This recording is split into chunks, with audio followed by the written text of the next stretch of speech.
बिस्मिल्लाहिर्रहमानिर्रहीम नहमदुहु व नुसल्ली अला रसूलिहिल करीम अम्मा बाद। मुहतरम नाज़रीन इकराम, एक ख़ातून ने जुल्फ़ा नाम के ताल्लुक़ से हमारे पास कमेंट किया, अस्सलामु अलैकुम मुफ्ती साहब, प्लीज़ जुल्फ़ा नाम के माना बता दीजिए, प्लीज़ एक्सप्लेन। वालेकुमुस्सलाम व रहमतुल्लाहि व बरकातुहू। देखिए, जुल्फ़ा नाम के ताल्लुक़ से हमने एक साल पहले भी काफ़ी तफसील और डिटेल के साथ वीडियो बनाई हुई है, आप जा कर के देख सकते हैं। लेकिन आपकी फरमाइश पर और आपके कमेंट पर यह वीडियो मैं आपके लिए बना रहा हूँ।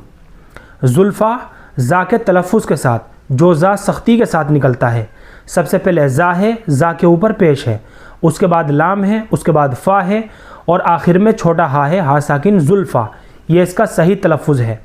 जुल्फ़ा नाम जो है ये लड़कियों के लिए माना के एतबार से बहुत प्यारा नाम है, बहुत खूबसूरत नाम है और इस्लामी नाम है। यानी जुल्फ़ा नाम का शुमार भी जो है इस्लामी नामों में होता है। और जुल्फ़ा जो है ये अरबी ज़ुबान का लफ्ज़ है, इसके माना आते हैं करीब, नज़दीक, मर्तबा। इसके अलावा अरबी ज़ुबान में इसके और भी माने आते हैं, जैसे बड़ा प्याला और रात का इब्तिदाई हिस्सा। ये सारे के सारे माना जो है ना, ये सब जुल्फ़ा नाम के माना है। लिहाजा अगर बच्ची का नाम रखने के लिहाज से इसके माना के ऊपर भी हम गौर करें तो बच्ची का नाम रखने के लिहाज से इसके माना भी काफ़ी शानदार है। चुनाचे बिला डाउट और बिला तरद्दुद हम अपनी बच्ची का जुल्फ़ा नाम रख सकते हैं, कोई ख़राबी की बात नहीं है, कोई हरज की बात नहीं है।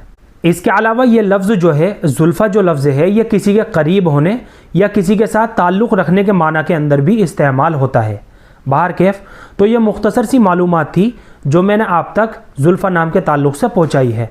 उम्मीद करता हूँ कि आपको अच्छी तरह समझ में आ गया होगा। अल्लाह हम सबको सुन्नत व शरीयत पर पाबंद फरमाए। फ़क़त वल्लाहु आलम।